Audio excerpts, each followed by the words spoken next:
سلام سلام، واش راكم؟ ان شاء الله تكونوا كامل بخير وبصحه جيده. اليوم نهار جديد وفيديو جديد، بصح قبل ما نبداو الفيديو تاع اليوم نقول لكم صلوا على الحبيب المصطفى عليه افضل الصلاه والسلام. كيما راكم تشوفوا هنايا حندير لكم وصفه بالسلق، حندير لكم قراطه تاع السلق يجيني بزاف بنين، وحبيت نبارطاجي معكم الوصفه. وقبل ما نبداو الوصفه حبيت نوري لكم طريقتي كيفاش نقي السلق تاعي. كيما راكم تشوفوا هنايا هذا السلق، عندي هنايا زوج ربطات، الربطه الاولى خلاص نقيتها وهذه الثانيه. هاني نحي لها هادوك المطارق طوال، نخلي غير شويه بيسك هادوك يجوا عاصيين ومعمرين خيوط، الصح كاع في الوراق. نكمل نقي الربطه تاعي كامل بهذه الطريقه اللي راكم تشوفوها، ونحطها داخل اليان وراح نشلل السلق تاعي. كيما راكم تشوفوا يدي هناك حالت بالسلق.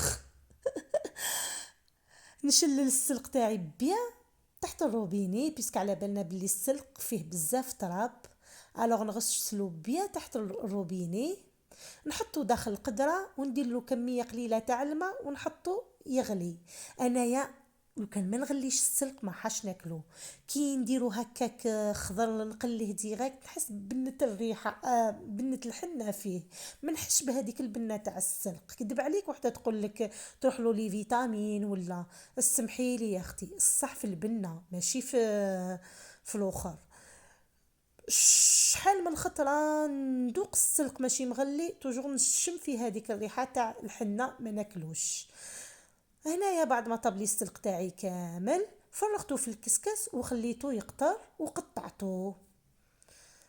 بعد ما قطعته نحيت كميه راح نطيبها نديرها في الكغاطه تاع السلق، واللي قعد لي راح نديرو في الكونجيلاتور الوقت الحاجه، راح ندير به لي كيش، حندير لي غراتا الجواز، اي حاجه. نوري لكم الطريقه اللي نحتفظ به في الكونجيلاتور، نديرو في كيس بلاستيكي ونديرو في هذه الطريقه باش ما يشدليش البلاصه.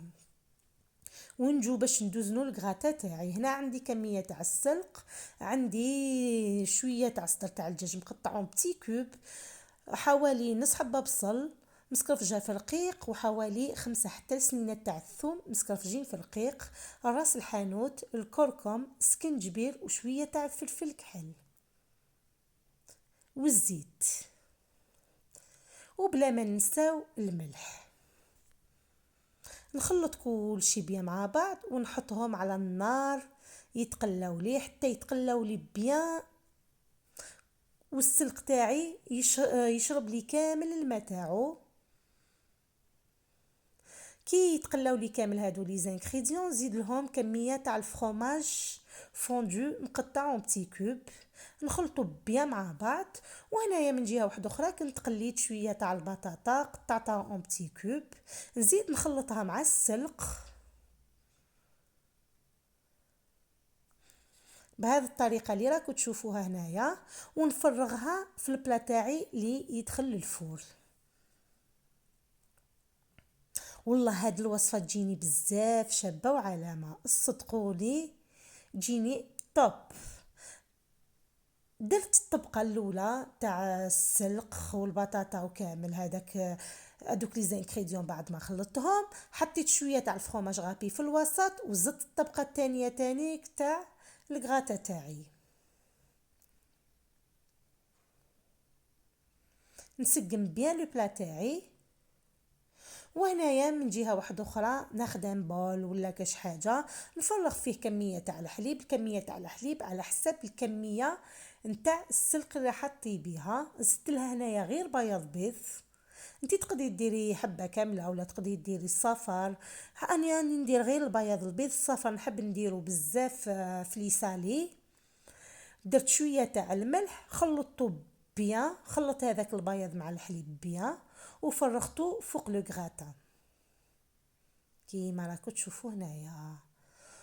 وفي الاخير نزيد له كميه تاع الفرomاج غابي وندخلو داخل الفور حتى تعقد لي هذيك العصوص تولي لي كريميه، ومن بعد نخليه يتقراتينا شويه من الفوق ونجبدو. كيما راكم تشوفوا هنايا الكغاتا تاعي بعد ما طابلي، شوفوا كيفاش طابلي، الله الله.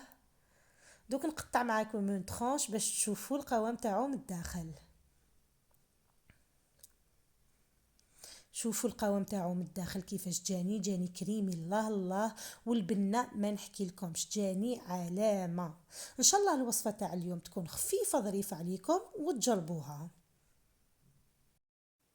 وفي نهايه الفيديو نقول لكم يعطيكم الصحه وشكرا، وانتظروني مع وصفه جديده في اقرب وقت.